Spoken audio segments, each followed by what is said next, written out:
As I got down to Strickton town, I heard a fair maid mourning, and she was making sair complaint of her true love and ne'er returning. So fare thee well, ye Mormont braes, when it's off times I've been cheery, and fare thee well, ye Mormont braes, for it's there I lost my dearie.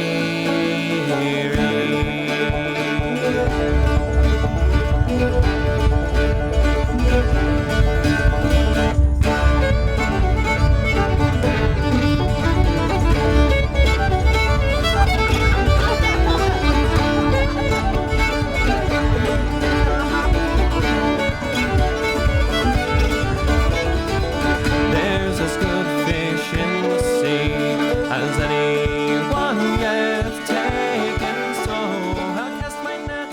Hi, welcome to the Sweet Sparrow Knits podcast. My name is Julie. You can find me on Ravelry and Instagram as Sweet Sparrow Knits, and you can find my shop at Sweet Sparrow Yarns on Etsy.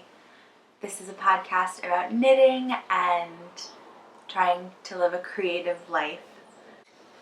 So I want to get sort of a little administrative business out of the way first, and that is to announce the winner of the Sparrows Love Shawls Knit Along that I did with Verena from the Wool Club. And Verena selected a winner on her thread, and that winner has been in contact with me. Hi, Stephanie. And her yarn has been sent out.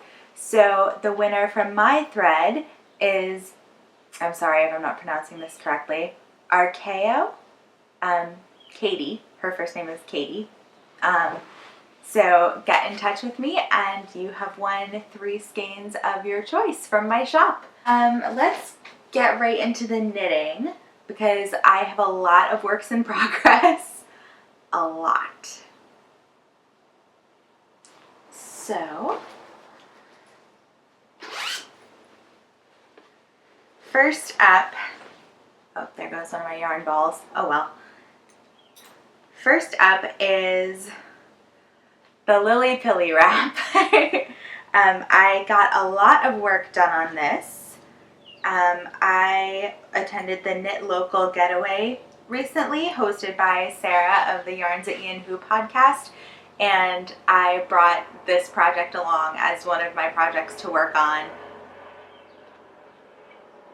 Sorry, there's a loud thing outside. I think it's a helicopter.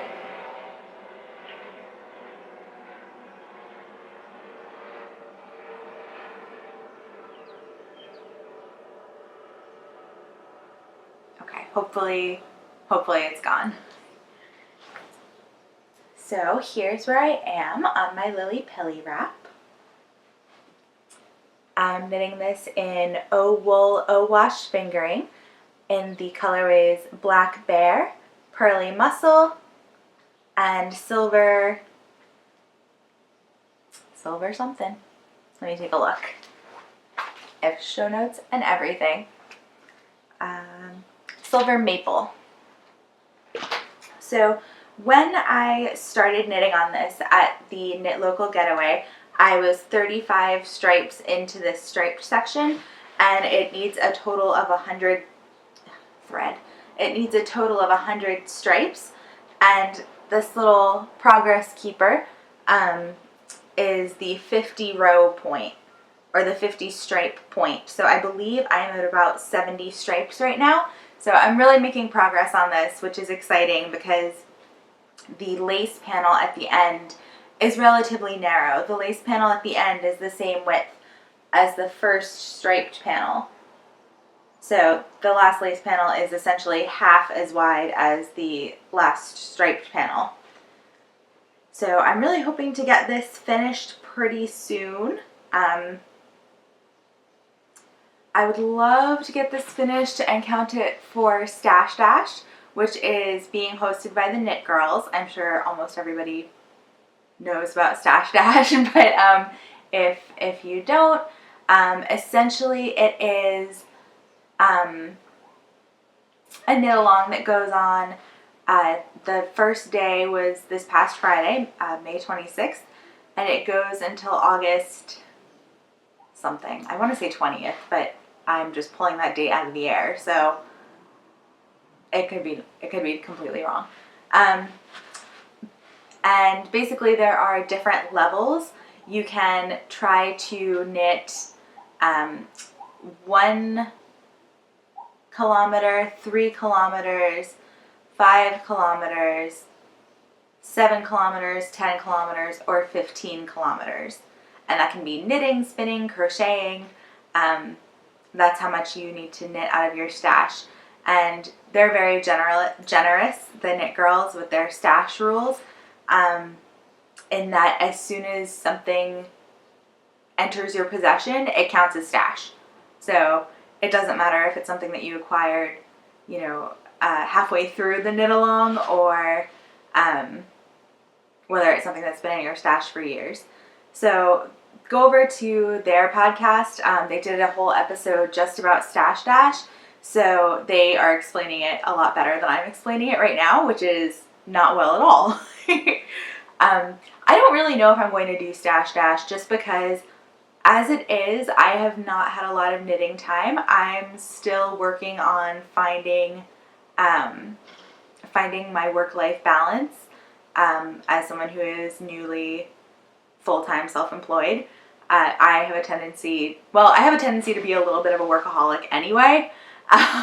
So being in the situation where I am surrounded by my work and could conceivably work at any time of the day, it can be hard for me to resist the urge to try to get just one more thing off my to-do list. So we'll see if I participate in Stash Dash. I think I am going to keep track of my yardage, and if it looks like I'm going to be able to achieve, I'd be happy with the 3K. I'd rather get over the 1K because I feel like I can do that. That's like 2.5 pairs of socks. I can do that. But I don't want to put pressure on myself and stress myself out. So we'll see.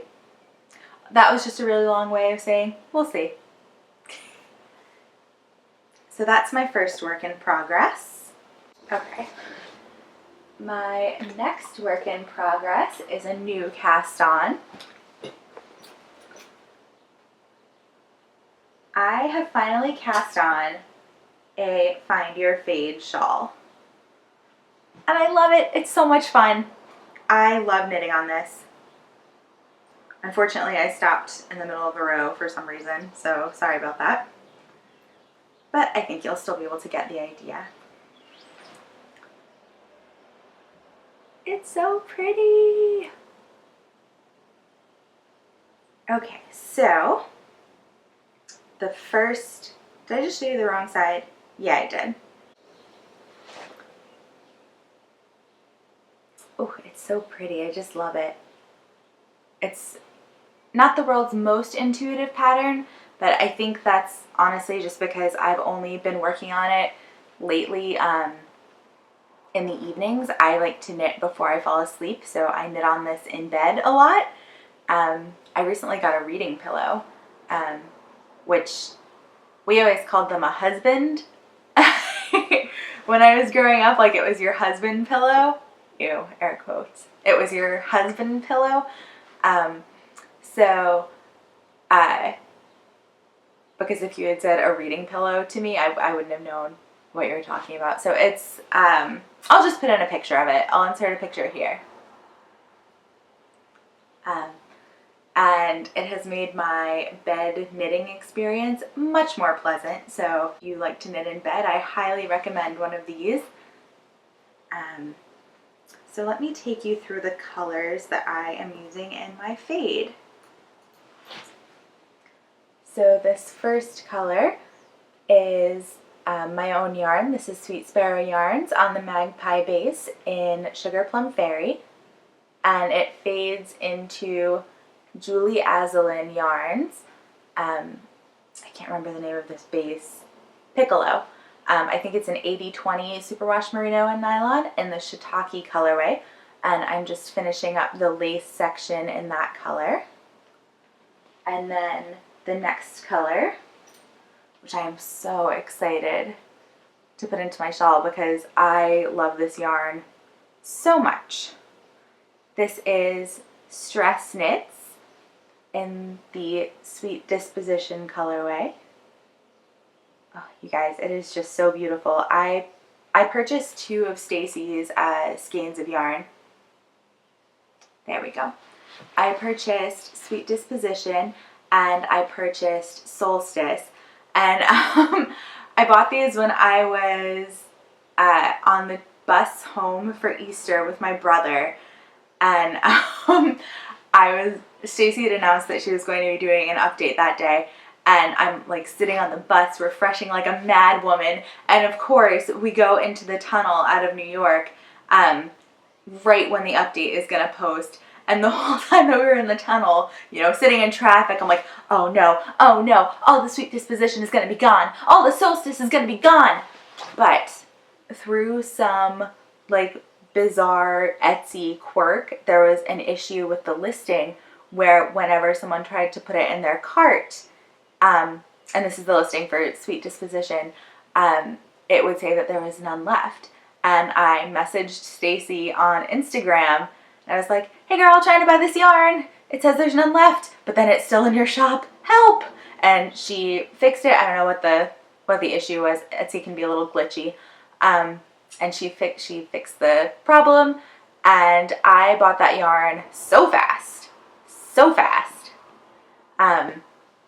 And that was really exciting. So anyway, next will be Sweet Disposition. And then that will be fading into Miss Honey, which is one of my yarns, and this is on my Magpie base. And that will be fading into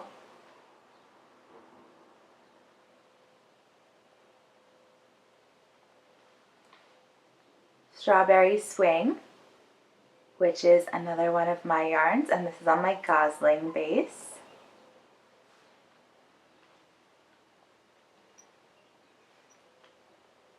That will be fading into, this was an early test of the colorway Queenie.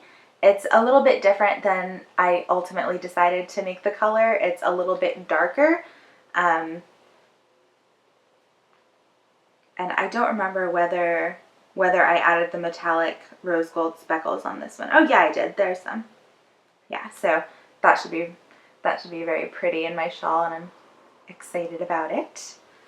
And then that will be fading into this gorgeous skein. This is from Narwhal Needlework, and the colorway is Coffee Date. It's hard to capture how gorgeous and subtle the colors in this really are. There, that's a good shot.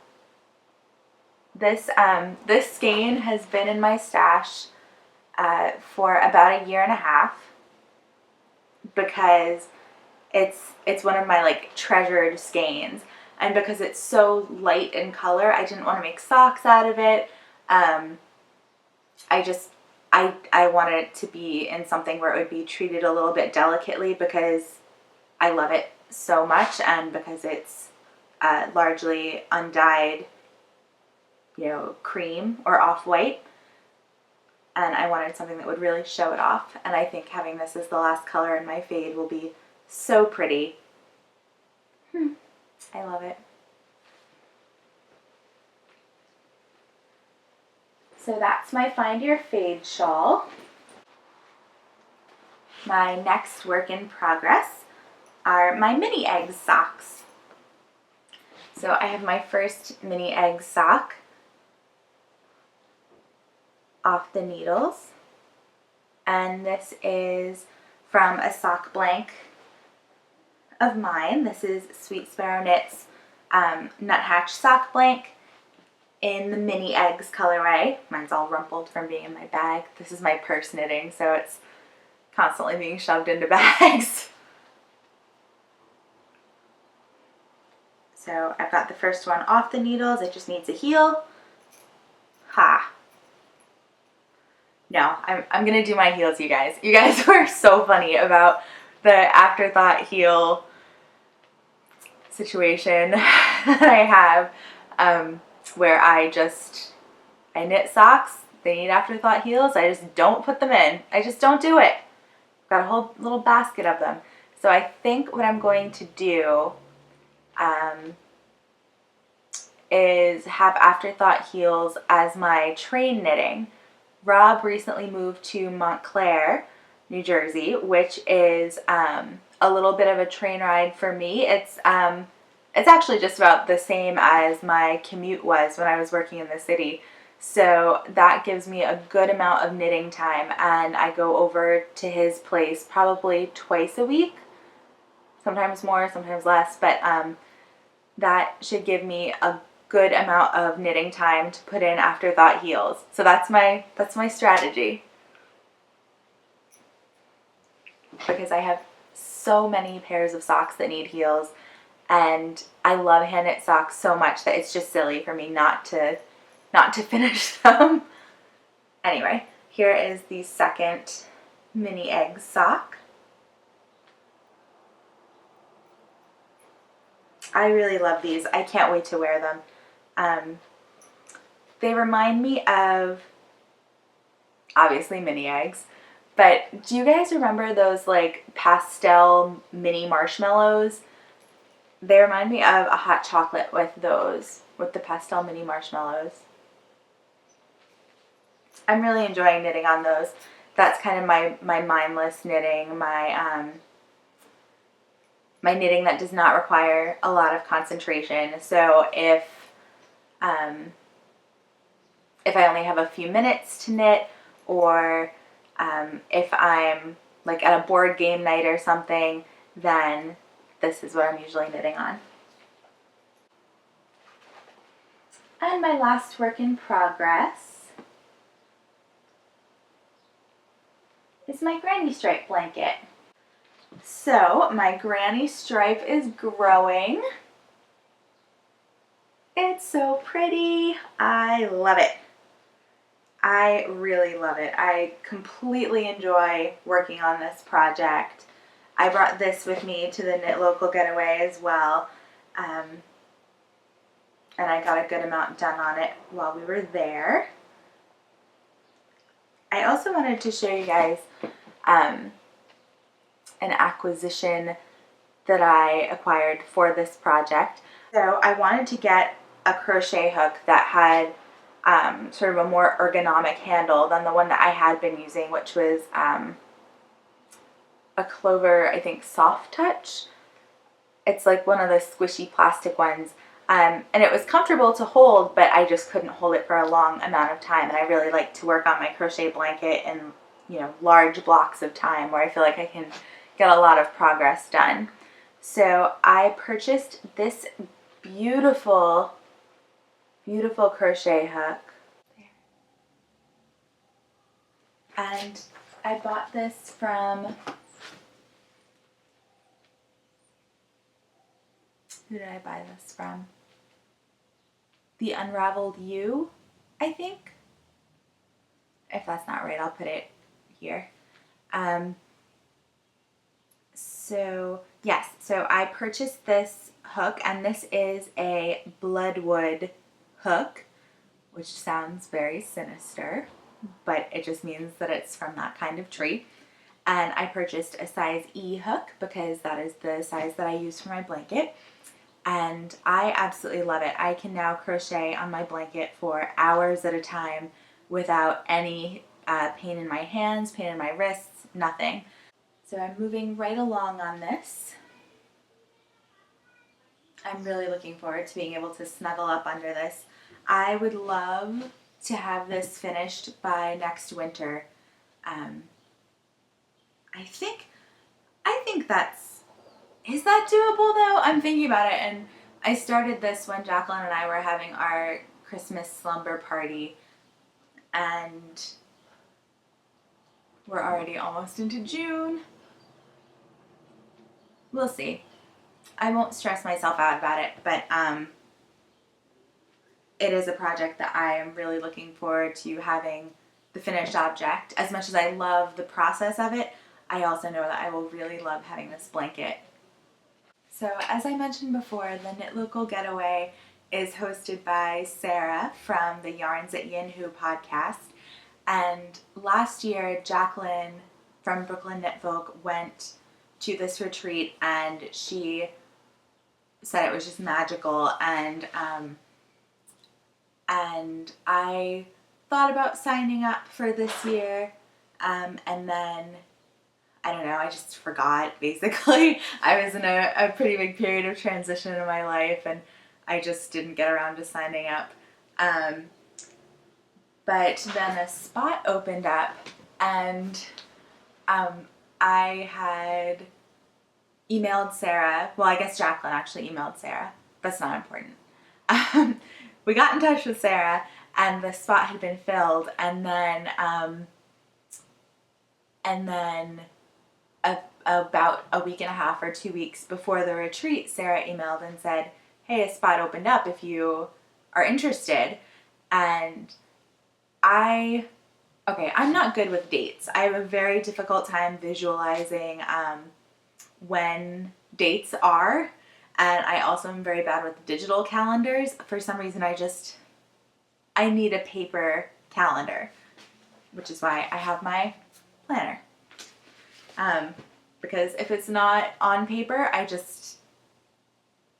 dates don't make sense to me not on paper. So I was like, oh no, I can't. I'm sorry, I have another obligation now. And then I texted Jacqueline that weekend when I thought she was at the Knit Local Getaway. I was like, hey, hope you're having a great time. She's like, that's next weekend. So no, she was much kinder than that. I suddenly realized that I wasn't seeing like any posts on Instagram or anything about the Knit Local Getaway, and I figured people would be talking about it since it's, such a beautiful and just a really wonderful retreat. So I suddenly looked at the calendar and I was like, oh my God, wait, that's not this coming weekend. That's the following weekend. I don't have any obligations that weekend.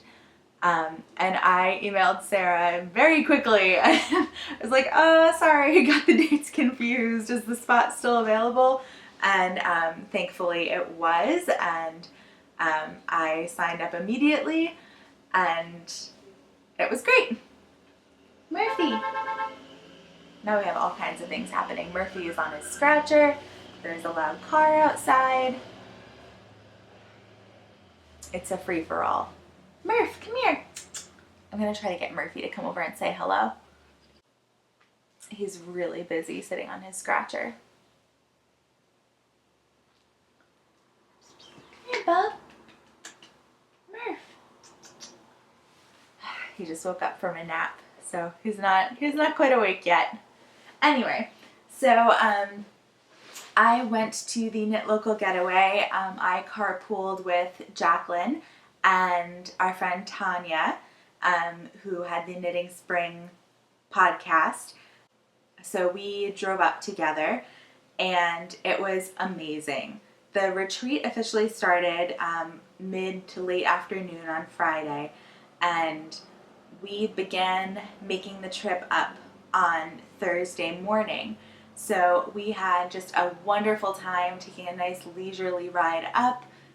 All three of us really love antique shops and vintage shops, so we did a lot of antiquing and thrifting, which was great. I purchased a number of things in antique shops and vintage shops and thrift shops. I purchased a really great pair of boots,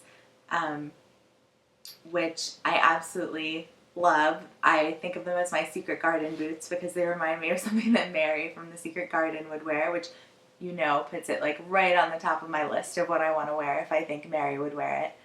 I also purchased, it's behind the camera here. Hi. I purchased this adorable cup.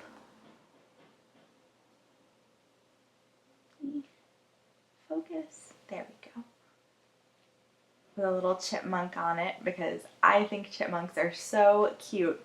I know that people think of them as pests. I love them. I think they're adorable. And the color is very much my style. I really love it. I haven't used it for anything yet. It's almost too pretty to drink out of. I almost want to use it for, I don't know, storing something or other on my desk. It's so pretty. And I also picked up these very, very pretty vintage napkins. They have this really cute little embroidery on them and then a little crocheted edging.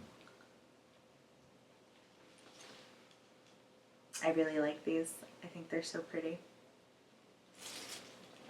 And then in one of the shops, it was a particularly dilapidated shop, and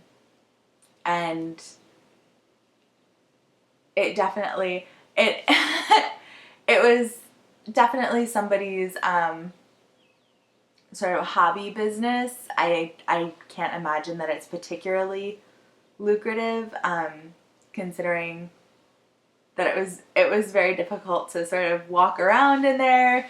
But I personally love that kind of antique shop. So we were walking around in there just kind of looking at things, and I looked down and I saw a wooden castle, and inside that wooden castle were these knight figurines. So these were the same kind of knight figurines that that my brother and I played with as kids. My dad had collected them, and he also had a wooden castle for them, and when I saw them, I almost started crying immediately. So if you, I don't know, there's no tactful, like, pleasant way to say this. My dad passed away when I was 21, and it was unexpected, and we were really close, and I miss him terribly. And getting these knights was really, it was really exciting to see them, and I almost started crying as soon as I saw them. So I got probably 7 or 8 of the horses, and then about 20 different knights. There's the silver knights, there's black knights, and they're from the 1960s. My dad had collected his when he was a kid, and it just was really exciting to see them, and it felt like a little hello from my dad, which was very nice and heartwarming. And Tanya and Jacqueline are like the best friends ever, because we're just like in this antique shop, and I just was like, and afterward, I started crying, like, afterward, because it was just so, it just brought back so many memories, and they were really just sweet and wonderful, and as happy as I was. Murphy, come scratch your scratcher. Come here, Bubby. Come here. Where's the Murph? I really want Murphy to come say hello. Come here, baby. Here he comes. Hello, sweet boy.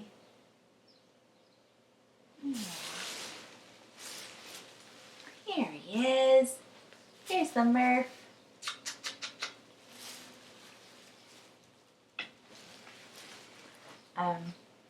Yeah, so that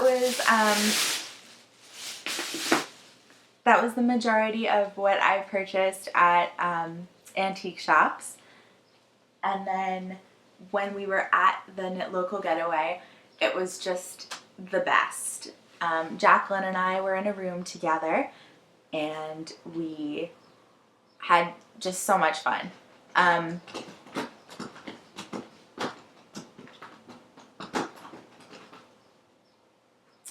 Murphy can't stop, won't stop.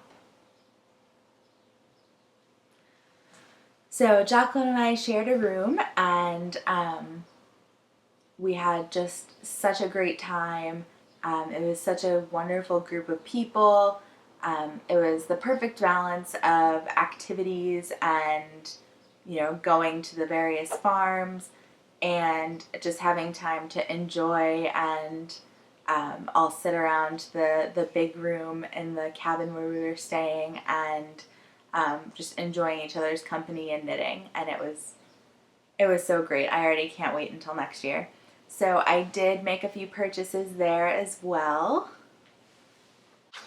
So I wasn't 100% sure what, if anything, I would buy on the farm tour, just because I have so much yarn.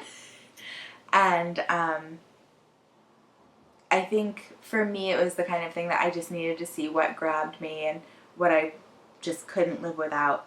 So it turns out that I could not live without a sweater quantity of Cormo from Ensign Brook Farm. Look how squishy that is. Ooh, I just love it. It is 2-ply Cormo. It's a sport weight. There's 300 yards and 4 ounces. And I am going to be knitting the Naima sweater with this. I'll put in a picture here. It's a beautiful, slightly A-line cardigan with little pops of color work just under the pockets, just peeking out. And I'm going to be using Quince & Company Chickadee in the duck egg and Iceland colorways for that. And that's like a duck egg blue and a soft gray. So I have a lot of this yarn.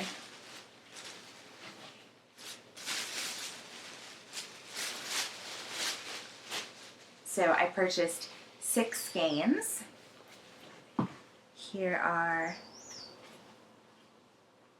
5 of those skeins. Oh, look at that. It's like a yarny bouquet. Oh, I love it. And then I have already started swatching. And I love, love, love the fabric that I'm getting. It's soft and cuddly and dense, but not stiff. I really love it. And honestly, even just swatching with this yarn is such a pleasure. I can't wait to cast on the actual sweater. I love it. So the other purchase that I made on the Farm and Fiber portion of the tour was this giant ball of gorgeousness. Oh, I love it. So this is from Foster Sheep Farms, and this is 15 ounces of Columbia roving from a sheep named Helga, which is amazing. So it's this gorgeous sort of fawn brown color. I don't think I've ever spun Columbia, but it has a lovely foamy sort of quality to it that reminds me a lot of Polworth, which I love to spin. So I think this will be really, really pleasant to spin. And I'm looking forward to starting on that. I don't know what I'll make yet.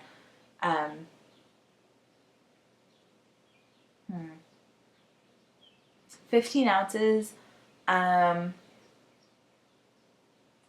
if I were to spin it fingering weight, I think would be enough for a sweater for me, because that would be almost 4 skeins of fingering weight yarn.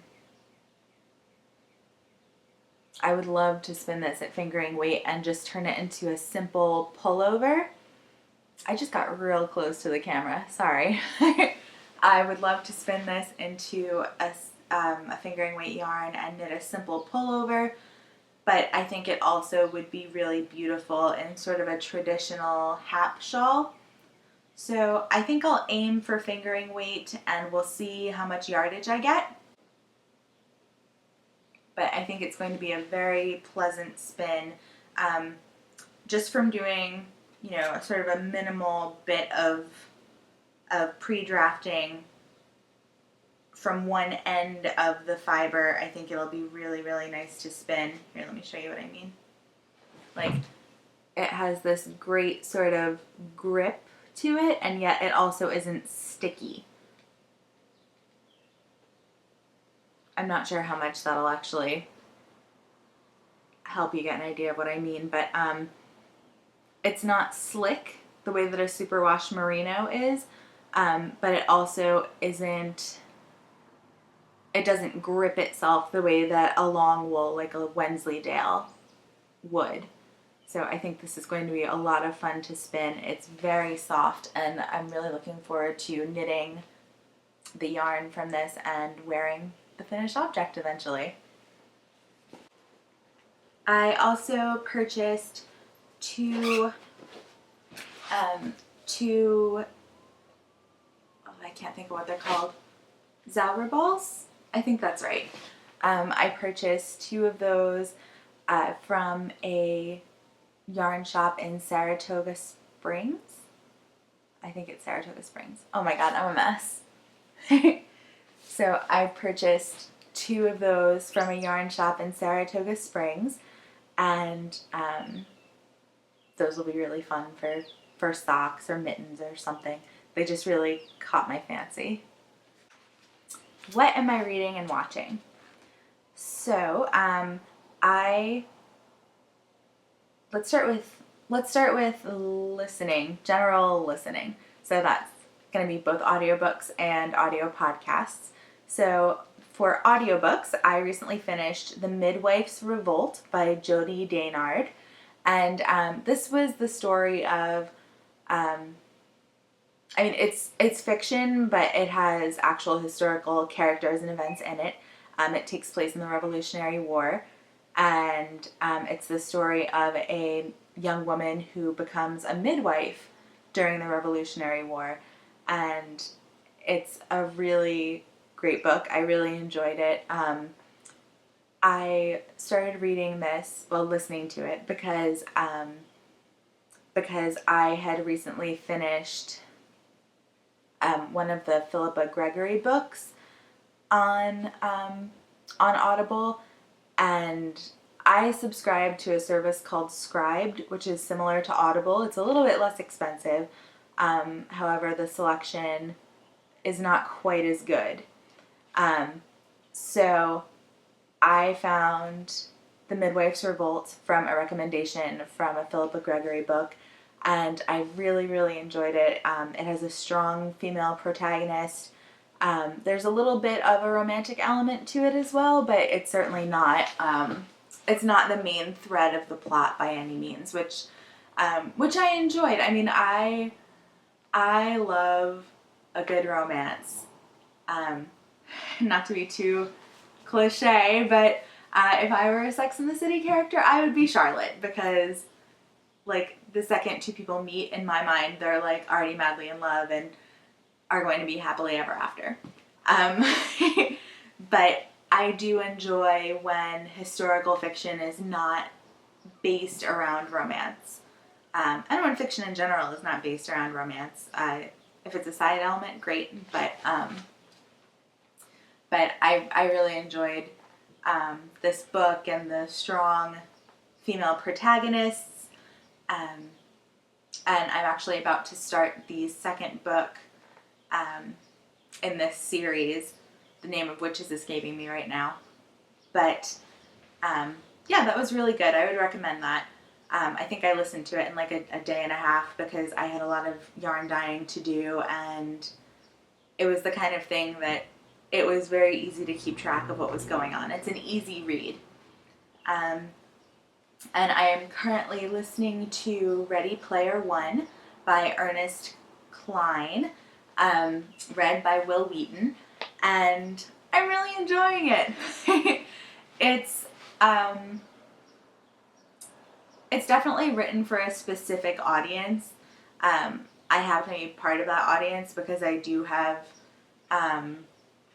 some knowledge of like Dungeons and Dragons and video games and that kind of thing. So I'm really enjoying it because I find Will Wheaton to be a very good narrator. His voices are very plausible. There's nothing that sounds like cartoonish, but they're also distinctive between characters, which is a very pleasant listening experience. Hi, Murph. What you doing, bub?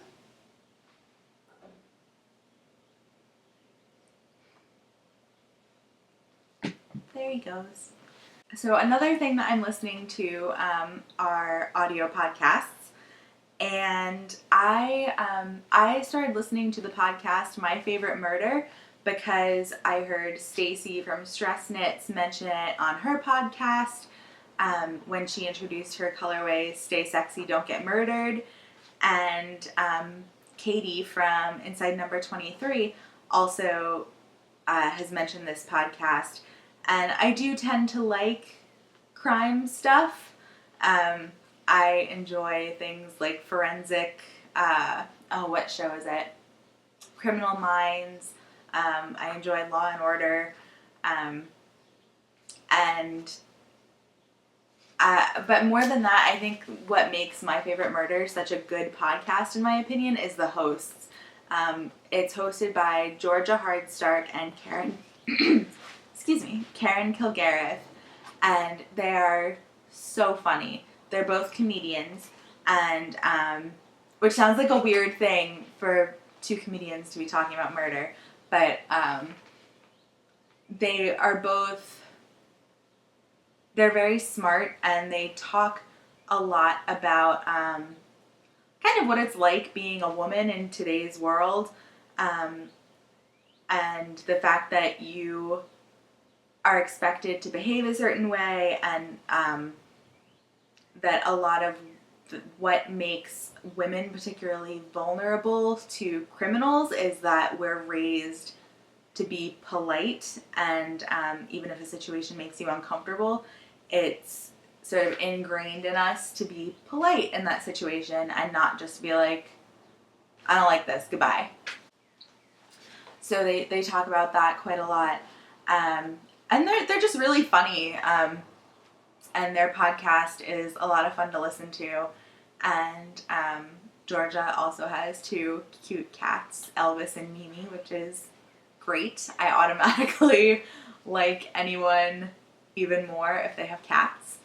And after shotgunning, no pun intended, all the episodes of My Favorite Murder in the time span of like a week and a half, I needed something that was equally engaging and fun.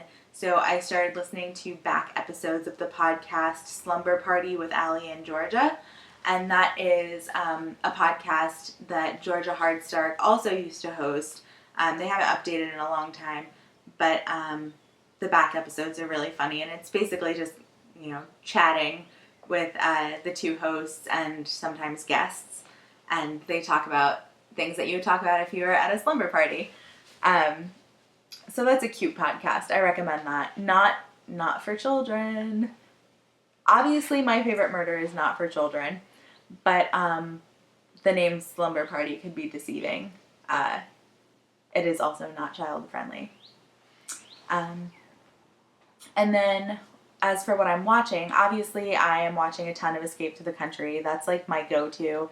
That's my TV equivalent of comfort knitting. Like, if I just want something that makes me feel cozy, that's what I watch. I have also been rewatching Star Trek Voyager, and I have been watching a lot of Let's Plays on YouTube. I am not particularly good at video games, but I enjoy watching other people play video games because I get to like see the story element of it, but I don't have to do all the boring stuff like the battle fighting and whatnot. That aspect just doesn't really appeal to me. I would much rather like explore new areas and interact with like the townsfolk or whatever. The whole like leveling up your character through fighting thing doesn't really interest me. So Let's Plays are when somebody is recording what's on their screen as they play a video game, and they can either commentate on it as well and have a microphone attached to themselves and talk about what they're doing as they play or not. And I have been watching Legend of Zelda Let's Plays while sewing or dyeing.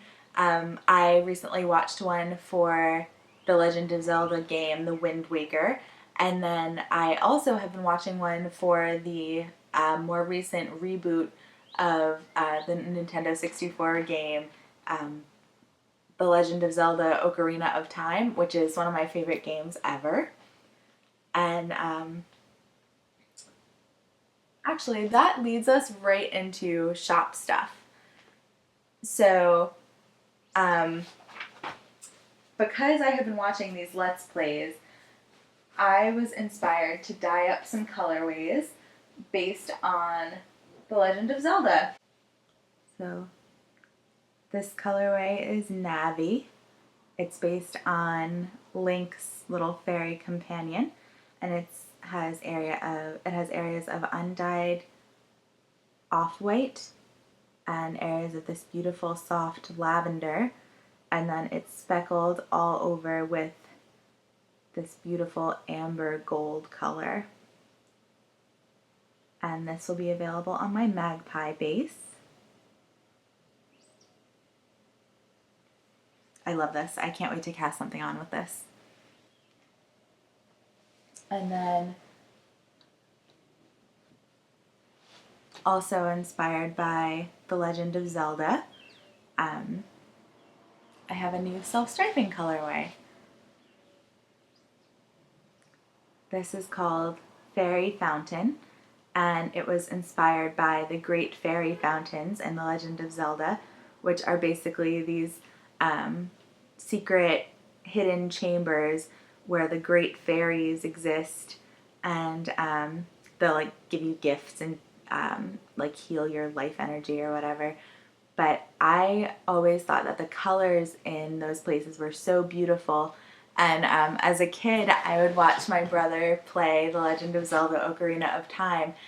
And there's not really anything else to do in the fairy fountain areas after you speak to the fairy. But I always thought they were so pretty. I loved the colors in them, and I always wanted him to just like linger in there for a while so I could look at the pretty colors. So I'm very pleased with this colorway, and I think it captures what I loved about the fairy fountains. It has this really soft, beautiful blue-toned pink in it. It's not a warm pink, it's definitely like a cool, icy pink. A soft pale gray, this really pretty sort of seafoam robin's egg color, and then a soft lavender as well. So there's that colorway. And then the last new colorway for this week was inspired by one of my other things that I had been watching, which was Star Trek Voyager. And there's this great line where Captain Janeway, who is the captain of the Starship Voyager, says in her, she's played by Kate Mulgrew, and she has this like great sort of raspy voice, and there's this great line, "There's coffee in that nebula." And I thought that was the best line, and I knew I had to use that for inspiration for a colorway. So this is "There's Coffee in That Nebula." and this is a self-striping colorway. It has 2 stripes. One is this deep coffee brown, and then the other is the nebula stripe.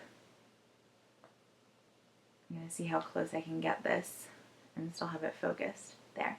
So the nebula stripes have navy blue, the sort of cobalty color, sky blue and lavender, and then they're speckled with gold and a sort of pinkish reddish color. And this was based on, well, the nebula stripe specifically was based on a photograph that I found on the NASA site of a nebula. And I just really fell in love with the colors. So I'm really, really happy with how this turned out. This is probably one of my favorite colors that I've ever dyed. So I'm really excited to knit with it. For my 2 self-striping colorways, just based on the interest on Instagram, I am going to have both ready to ship and pre-orders available for these 2. Because self-striping is so time consuming, unfortunately this isn't something that I can offer in a large quantity ready to ship. So I will have 5 of each of these ready to ship, and then I'll also have plenty of pre-order spots open.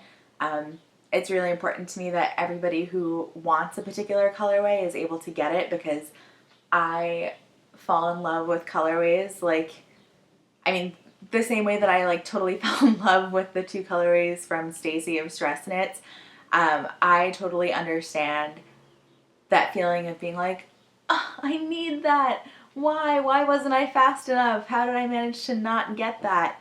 And I don't want anybody to be left feeling left out or disappointed. So I will have pre-orders for both of these as well as ready to ship. So I am going to be having my first ever trunk show. I was invited by the wonderful folks at Chelsea Yarns in Red Bank, New Jersey to have a trunk show. That will be Saturday, June 24th and Sunday, June 25th. So I'm hoping that some of you guys who are in the area can make it. And I'm really excited. I think it's a really good match in terms of the yarn shop and my yarn. I really love everything that they carry. It's a lot of soft colors and very squishy yarns. It's very much my aesthetic, and it's one of the most beautiful yarn shops that I've ever visited. So I would love to meet you guys. I think Jacqueline and I are both going to be there on Saturday, and then I'm not sure whether Jacqueline is coming on Sunday. I don't want to monopolize her entire weekend, but it would be really great to meet you. And if you've been wanting to see some of my yarn in person and you're in the area, it's a really good opportunity to do that. So I guess that's just about everything for this episode. Let me check my show notes.